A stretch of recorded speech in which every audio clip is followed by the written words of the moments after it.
नमस्कार.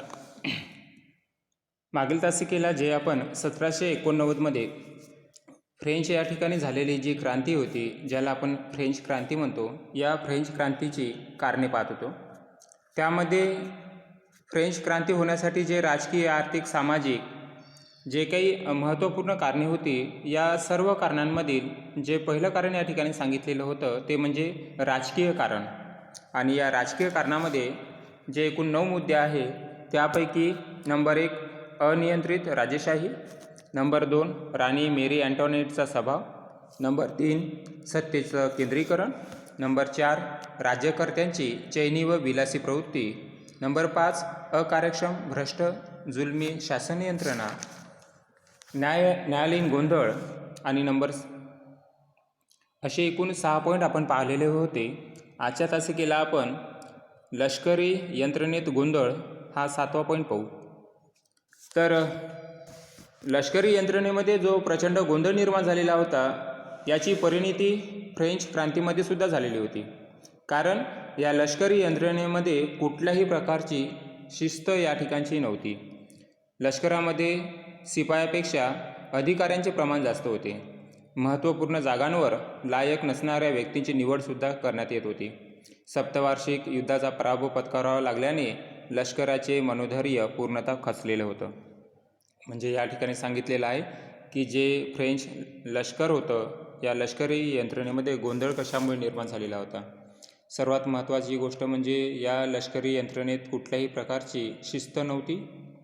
त्यानंतर जे लष्करामध्ये शिपायांचं प्रमाण मोठ्या प्रमाणामध्ये पाहिजे होतं, ते शिपायांची संख्या कमी असून त्यावर नियंत्रण ठेवणारे जे अधिकारी होते, या अधिकाऱ्यांची संख्या खूप मोठ्या प्रमाणामध्ये होती. व्यक्तींची निवड त्याच्या पात्रतेनुसार होत नव्हती. आणि जे सप्तवार्षिक युद्ध या ठिकाणी झालेलं होतं, या सप्तवार्षिक युद्धामध्ये फ्रान्सचा पराभव झाल्यामुळे सुद्धा जे लष्कर यंत्रणेमध्ये सैनिक होते, यांचं मनोधैर्यसुद्धा या ठिकाणी खचलेलं होतं. आणि यामुळे लष्करी यंत्रणेमध्ये गोंधळ निर्माण झालेला होता आणि त्यामुळे सुद्धा लष्करी क्रांती झालेली होती. त्यानंतर 8वं कारण राजकीय कारणामध्ये सांगितलेलं आहे, ते म्हणजे सप्तवार्षिक युद्ध. विद्यार्थ्यांनो, 1795 ते 1772 तर या 7 वर्षामध्ये इंग्लंड आणि फ्रान्स यांच्यामध्ये सप्तवार्षिक युद्धाला सुरुवात झालेली होती. या सप्तवार्षिक युद्धामध्ये इंग्लंडचा विजय होऊन फ्रान्सचा पराभव झालेला होता. वसाहत स्पर्धेमधून या युद्धाची निर्मिती झालेली होती. पराभवामुळे आंतरराष्ट्रीय प्रतिष्ठासुद्धा फ्रान्सची या ठिकाणी कमी झालेली होती. फ्रान्सला या युद्धामध्ये पराभव पत्करावा लागल्याने अनेक आपल्या महत्त्वपूर्ण वसाहतीसुद्धा गमावाव्या लागलेल्या होत्या. जनतेचा राज्याच्या कर्तृत्वावरून विश्वास या सप्तवार्षिक युद्धामध्ये पराभव झाल्यामुळे त्यांना पूर्णतः जो विश्वास होता, जे आपले राज्यकर्ते आहे त्यांच्यावरचा विश्वास पूर्णतः उडालेला होता. म्हणजे या सप्तवार्षिक युद्धामध्ये झालेला जो पराभव आहे आणि या पराभवामुळे राज्यकर्त्यांवरून सामान्य जनतेचा जो विश्वास उडालेला होता, त्यामुळे सुद्धा राज्यक्रांती झालेली होती. आणि त्यानंतर राजकीय कारणामध्ये सर्वात शेवटचं कारण सांगितलेलं आहे, ते म्हणजे लोकशाही संस्थांचा अभाव. विद्यार्थ्यांनो, कुठल्याही देशाचा विकास होण्यासाठी जी लोकशाही आपण निर्माण करत असतो, लोकशाहीचा अर्थ आपण अब्राहम लिंकन यांनी केलेली व्याख्या आपल्याला माहिती आहे की लोकांनी लोकांकरिता लोकांकडून चालवले जाणारे जे शासन आहे, या शासनाला आपण लोकशाही असं म्हणतो. तर या लोकशाही शासनाचा किंवा संस्थांचा अभाव, पूर्णतः कमतरता या फ्रेंच शासन पद्धतीमध्ये होता आणि त्यामुळे सुद्धा फ्रेंच क्रांती झालेली होती. या ठिकाणी सांगितलेलं आहे की जनतेच्या सुखदुःखाची जाणीव करून देणारे प्रतिनिधी सभागृह फ्रान्समध्ये नव्हते. म्हणजे जे राज्यकर्ते असतात त्यांना सामान्य जनतेचं दुःख काय आहे, सुख काय आहे, याची कल्पना किंवा माहिती देण्याचं काम जे आपले प्रतिनिधी सभागृह असतात, त्या प्रतिनिधी सभागृहामधील लोक करत असतात.